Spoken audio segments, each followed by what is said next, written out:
Thank you for being here today. Last night was not just a big night for Republicans, it was a big night for America. Americans across the country rejected President Biden and Speaker Pelosi's radical socialist agenda. The question now is, will Washington Democrats finally wake up and listen to the American people who have rejected this far-left agenda? Unfortunately, what we've seen is the answer is no. This morning, they are doubling down. What did we learn from last night? We learned that parents should be empowered to make decisions about their children's education, not the federal government. We learned that Americans want more jobs, not more government welfare and reckless spending creating inflation. Americans want to fund their police departments, not defund them. Americans want freedom, not far-left socialism. This is the message that united Americans across the country, from New Jersey to New York to Virginia to Texas. It united Americans behind Republicans last night, and it is exactly what House Republicans have been saying for months. Republicans are the party of parents, of education, of small businesses, of freedom, and of family. Democrats are the party of big government socialism, creating crisis after crisis. Even after their losses, Nancy Pelosi doubled down on her agenda yet again this morning, and that is exactly why she is a lame duck Speaker of the House. Republicans have a better optimistic vision for our nation, and we will continue to talk about the issues that matter to the American people. We're going to hear from a number of my colleagues today with special guests from the Virginia delegation, but first I want to hand it over to my colleague Virginia Fox, who is the ranking member of the Committee on Education and Workforce. Virginia. Thank you, Representative Stefanik. Last night's victory in Virginia proves that the voices of parents matter. It proves that parents will not and cannot be silenced. Education is at the forefront of voters' minds because it matters. It matters what our kids learn in school. It matters what books are in our school libraries. It matters what kids believe about their country. Most importantly, it matters what our kids believe they are capable of achieving. The left has tried to take education out of the hands of parents, local government, and the states for too long. This is our answer to the left's attempt to nationalize education. No. No to leftist indoctrination. No to critical race theory. And no to identity politics. Republicans believe in policies that unite us, not divide us. We know that education is at its best when run locally and when parents have choice. That is what we are fighting for. No child should be denied the opportunity to fulfill his or her potential. It's past time to support student-focused education. Virginia's election proved that school districts no longer have to kowtow to teachers' unions. The days of caving to powerful union bosses is over. The parents have awakened and are ready and willing to fight for their kids. It's a great day for the future of education in our country. And now I yield to Rob Whitman, who will speak on behalf of the Virginia delegation. Thank you. Well, thank you, Virginia. What a great day today from the outcome of the races in Virginia yesterday. I want to point to my colleagues, Representative Morgan Griffith, Representative Bob Good, Representative Ben Klein, all part of an exciting evening yesterday. Very historic. Yesterday sent a message, not just across the Commonwealth of Virginia, but across the nation, that it's parents that matter, that it's parents that should be in charge of their children's destiny in school systems, that it's about small businesses and empowering them to make sure that they continue to build this economic engine that we know right now has been stifled. We know, too, that yesterday was about empowering communities to work with police departments to make sure they have the resources necessary to make our communities safer. Yesterday was historic, too. We have the first black female elected to statewide office in our new Lieutenant Governor, Winsome Sears. We have the first Latino elected to statewide elected office in our new Attorney General, Jason Miyares. And we have a new majority in the Virginia House of Delegates. A new day that speaks volumes about empowering people, not government, about putting things back into our local communities where they need to be, where they should be, not in the hands of Washington, not in the hands of Richmond. This really is, I think, a watershed moment that folks across the nation can look to and say, let's take our Commonwealth back here in Virginia, but other states will stay the same. Let's take our nation back. Let's empower the people that we know are the owners of the government, the people across our great nation, and in yesterday in Virginia, across our great Commonwealth. And now I'd like to turn the floor over to my colleague, Congressman Tony Gonzalez from the great state of Texas. Lots of smiles on our side of the aisle today. It's a great day to be an American. It's a great day to be a Texan. You know, last night, all 8 constitutional amendments passed in Texas. That was historical. Also historical, we flipped a seat, the Republican Party flipped a seat that is predominantly Hispanic and hadn't been flipped in a very long time. What does that show? It shows that Americans have had enough with these socialist policies, these Biden socialist policies. In particular, this failed border amnesty proposal is dead on arrival, right? What it also showed is, it showed that people like RNC Chairwoman Ronna McDaniel, who invested in these Hispanic outreach centers in San Antonio, make a difference. It's how we win elections. We won the election for 2 reasons. One, Americans have had enough of this administration, from the House to the White House.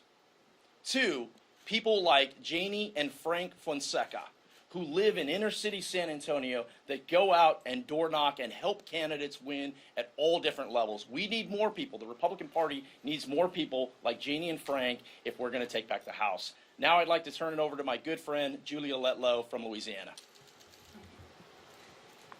Thank you, Congressman. As a single mom of 2, a former educator, and a concerned American, education is a topic that is near and dear to my heart. It is no secret that our nation faces tremendous challenges in education. And during the pandemic this last year, many of us joined our children in the virtual classroom and found ourselves concerned with the curriculum we witnessed. The other side's proposed solutions to nationalize the curriculum and push a one-size-fits-all approach to education has proven to fail time and time again and is clearly not the answer. As Republicans, we believe that education is a true partnership between parents and the learning environment that works best for their children. We don't think that the relationship between a family and educators needs to be adversarial. We want schools to work hand in hand with families, bringing new ideas and innovations to the table that will truly put our students first. The Commonwealth of Virginia spoke loudly and clearly last night, and they agree with us. I think the problems we have with the other side's education proposals are indicative of many of the larger issues. The other side wants to shut parents out and have government do the job. That simply doesn't work because these are our children, not the government's. Parents should not have a curriculum forced on their children or fear indoctrination by a federal agenda. Instead, they should be able to choose one that fits with their beliefs and their values. Thank you, and I'd like to turn it over to my esteemed colleague from Louisiana, Republican Whip Steve Scalise. Thank you, Julia, and for all my colleagues for being here. I first want to congratulate Governor-elect Youngkin for running such an impressive campaign. And it was a campaign that was focused on optimism. It was a campaign that was focused on empowering parents to take back their state, to take back the ability to have control over their kids' education from the very union bosses who are trying to keep kids out of school, who are trying to keep parents out of school board meetings. That kind of big government socialism was rejected overwhelmingly by the voters last night in Virginia. And also, big government socialism was rejected in a number of other states. New York, you saw record numbers of Republicans getting elected to school boards, where parents are getting more and more engaged at the local level, concerned about things like critical race theory being rammed down their kids' throats, trying to teach hatred of America. That is un-American, and that was rejected last night. Something else that was rejected last night was the Democrats' radical, crazy defund the police movement, overwhelmingly rejected by voters in states like Minnesota. It was so encouraging to see people take their government back. And that's what you saw last night. And yet here in Washington, the same big government socialists who were rejected in states like Virginia are doubling down on their failed policies. Joe Biden and Nancy Pelosi did not get the message from what happened last night. Now, maybe more of their members will look in the mirror and say, I don't want to be the next Terry McAuliffe. But if they keep voting for big government socialism, they're going to go the same way as Terry McAuliffe. Because if you look at a state like Virginia, it was a D+10 if you think about Cook ratings. That means a D+10 state became an R+2 state. That's a 12-point swing, which means there are districts all across the country that are represented right now by Democrats in at least D+5, 6, 7, even D+10 districts that have to be looking in the mirror going, am I going to keep voting for this big government socialism? And I think they're going to have a reckoning that it's time to start working with Republicans on solutions that actually address crises and problems that families are facing. This majority, led by Speaker Pelosi, has not brought up a bill in over a month to address any of the crises families are facing, like inflation, like high gas prices, like the border crisis. Their answer is actually to go the opposite direction. They want to tax people more so that they can give out $450,000 checks to people who come here illegally. People are rejecting those kind of radical ideas. And I'll tell you, as Republicans are focused on this common sense agenda to get this country back on track, to work with those parents who want to take their schools back, our leader has been leading that charge to lay out that bold vision, meeting with parents, meeting with families, talking about an agenda that actually helps the hardworking families who are struggling today under the weight of President Biden and Speaker Pelosi's failed agenda. And he was very involved in the victory, helping the Youngkin campaign, our leader, Kevin McCarthy.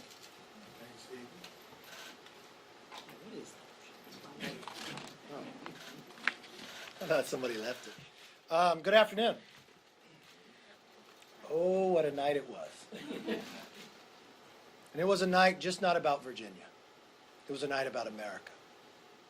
Have you heard from other members here? Virginia, New Jersey, New York, Minneapolis, Seattle, Texas. Today is a wake-up call for Washington Democrats to abandon the partisanship, the extremist agenda of Washington-based programs that cost trillions of dollars and don't have programs that nobody even wants. We have warned Speaker Pelosi almost every day that she's been in the majority this year, that her policies were wrong and not wanted. She saw it time and again. She watched school board meetings where parents would come and ask to have a say in their children's education. What was the Democratic answer? To pressure the Attorney General to go after the parents, even if your child was raped in a bathroom. We watched people fearful of the rising cost of inflation. The Democrats' answer? To spend trillions more to make you cost a tax on everyone. As we watched with the cameras as Republicans went to the border, led many times by Tony Gonzalez, with a fear of what was happening, of their new policies along the border, where more than 1.4 million people have come across, more than 160 countries. People that are on the terrorist watch list being caught, and the Democrats continue to ignore it. Crime rising across America for the cities that asked to defund the police based upon Democratic policies. Just in my home state, not far from Nancy Pelosi, our Speaker's house, 5 Walgreens closed because they could not stay open just with the theft that continues to rise. What was their answer? More of the same. Just last weekend, NBC had a poll that talked about the biggest concerns that Americans had and who was best to lead it. I think when you look at Governor-elect Youngkin, he was one that can lead, because he listened. He didn't bring past politicians in. He listened to those in Virginia. Didn't matter if you were Republican, Democrat. He didn't take political consultants' advice like Terry McAuliffe. He took parents' advice. On his closing night, he talked about reforming the DMV. Regardless of what party or who you are, but if you live in Virginia, they're going to answer the phone and ask how they can help. There's a fundamental belief as Americans that parents should have a say in their children's education. They should be able to know what the curricula are. And the one thing that we have found time and again, the Democrats believe that not to be true. When I came in today, I expected maybe they'd have a change of heart. They're doubling down with a new promise to vote again on all the things that an election last night told them not to. And when you think about it, in Virginia, a Republican governor was elected after 13 consecutive statewide election losses to Democrats. But just a year ago, President Biden won by more than 10 points. And as you heard, the new Republican lieutenant governor breaking ceilings. In New Jersey, Democrats are underperforming even worse, by more than 15 points. It's not just in the governor's race, which many of you did not follow or cover. The Senate Democrat president lost to a Republican who spent less than $200 on a campaign. Now, what I would take from that is policy matters. In San Antonio, as Tony talked about, it's not the first time you took a seat that was 73% Hispanic and a Republican won. Tony has led that charge. But a state house seat that is 73% Hispanic, but carried by Joe Biden by 14 points, flipped to a Republican. In Seattle, Washington, clear across the country, yes, you heard that right, Ann Davison, a Republican, is winning a race for city attorney. How many nights has there been a riot in Seattle, Washington?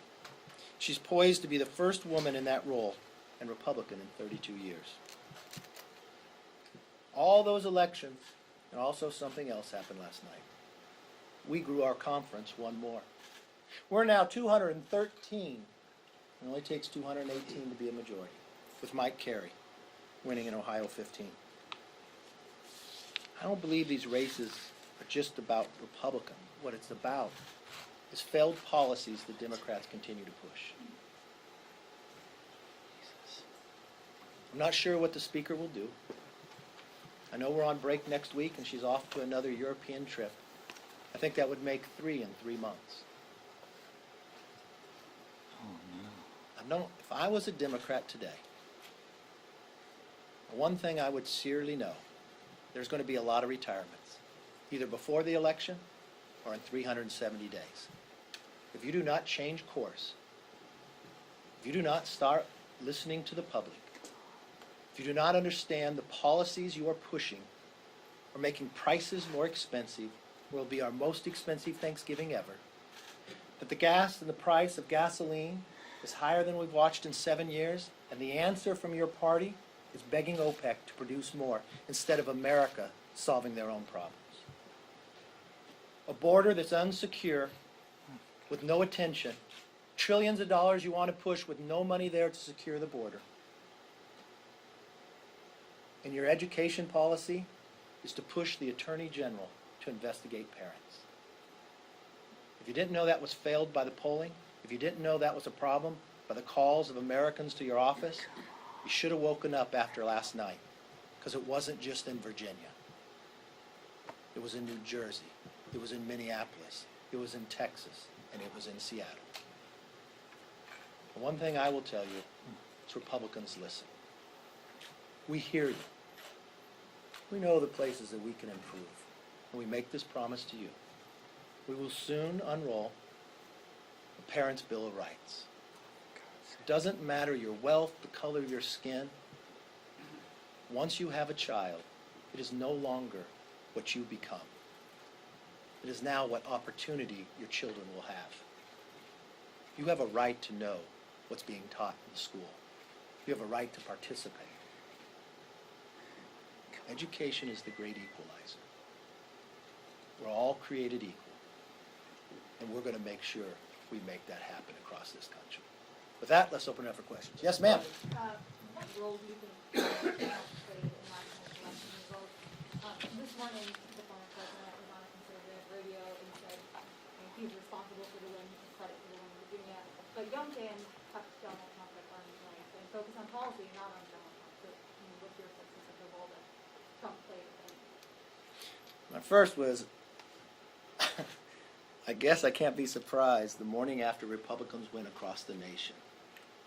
The media wants to try to find division.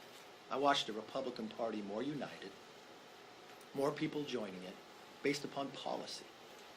Policy matters. And I think when you saw the last 10 months, the policy of the Democrats, I think people were open to trying to find something much better. And they've had that experience under a Republican majority and with President Trump in there. But I don't think after winning all these races, that's the question that would come before us. I think that's just another political ploy. Yes. I know that you're saying that it's about the policy, but it's also about. So a second question about Trump. Well, it's about who's talking about. Okay. And he wasn't there in Virginia talking about it, so is it a sign that he's not essential for Republicans to win? You don't necessarily need him to have a successful. I don't know. Have you ever run for office? Okay, so your question is about Trump after we just held an election where inflation is higher than we've ever been apart. We have a president that shuts down a pipeline with American jobs losing more than 1 million, but allows Putin to produce 1. Where Putin is now bringing his own military to the border of Ukraine. We watched this president change by executive orders the border, where we're insecure, or the security is gone. We've watched parents come to school board meetings craving to have input. A father getting arrested when his daughter was molested in a bathroom. We watched Republican after Republican, one who only spent $200 to take down a sitting president of the Senate. This is about policy. This is about a united party. This isn't about division. And I don't agree with your question to start out with. I mean, to me, if there's anything the press should learn, you should learn from Terry McAuliffe. All he talked about was Trump as well. You say that policy matters, yet most of the things that you have talked about in the college here have been about devolution, importance of local school board, the DMV. So what does that have to do with Washington? How can Washington Republicans champion these things? What you're talking about are things at the local level. All politics are local, but who was in Washington defending the parents? Who was in Washington questioning the Attorney General? Who was in Washington asking him to rescind going after the parents when we found out it was one letter from one organization, and they actually apologized after that hearing? Who has been in Washington saying, don't defund the police? Who's been offering the legislation? So yeah, it's local politics, but you know what? We're all elected locally. So we bring those policies here because we listen to our constituents. There is a contrast between the Republicans and Democrats. There is a difference of belief.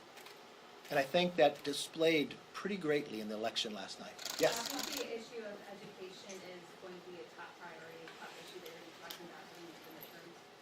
Oh, I think education is always a top priority, but I think the one thing you will find is the Republican Party will be the party of education. Is that something that has been highlighted to you and something that you've learned from Youngkin and sort of his playbook? Have you spent any time with Virginia Fox or Elise or Congresswoman Letlow? Do you know what their life has been and what they experienced? This isn't the first time we've been fighting and talking about education, right? Right. This isn't the first time we've been offering legislation about it. So it's something that we have worked a great deal on, and I think it will only be highlighted based upon what happened last night. Yeah. About the national climate, what do you think? What does this tell you about the depth of seats that you could? That's a good question. If I was in the Democratic conference today, and you want to sheerly look at it from a political science point of view, if you're a Democrat, and President Biden won your seat by 16 points, you're in a competitive race next year. You are no longer safe. It's no longer will the competition of competitive seats be small. It'll be more than 70 Democrats that will be competitive. There's many that are going to lose their races based upon walking off a cliff from Nancy Pelosi pushing them. She may not care if she loses. She lost 63 the last time she was Speaker, moving policy that the country didn't care for. Many believe she won't stay around, so is she going to be there to defend you? Are you going to bring President Biden in with his policies into your district to defend you? Are you going to bring The vice president, Terry McAuliffe, did, and look what happened to him. I don't believe that they can be helpful. What I do believe, if they continue to push these policies, it could be one of the biggest election losses for Democrats. I don't know, when she was speaker last time, losing 63 set a record, but it could be more competitive this time as well. Yes, last question. Hey, thanks so much. As we saw last night, there were massive waves for Republicans in New Jersey, New York, obviously in Virginia. The last time we saw some of these waves in especially states like New Jersey was in 2019, and shortly after that, Representative Van Drew flipped from becoming a Democrat to becoming a Republican. Are you having any conversations with some of these moderate Democrats who are kind of on the cusp of potentially losing their seats next year to come on over, especially those 5 moderate Democrats who are in opposition to the reconciliation bill as it stands and don't seem to really fit in with the majority of their caucus anymore? I remember sitting in this room one time and people kind of laughed at me when I said there were some Democrats who wanted to re-register Republican. And I believe the party is a big tent and everybody's welcome. Jeff Van Drew left a party that was in the majority and joined the minority. And he did it when the history was saying we were going to lose races and seats. And it was going to be competitive for him. He had a competitive race.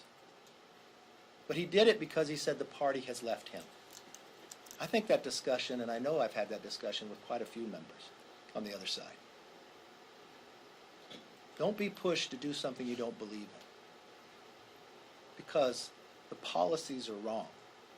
You've been reluctant right now, but join with us. Our party is open to have other people join us. Thank you very much. Have a good day.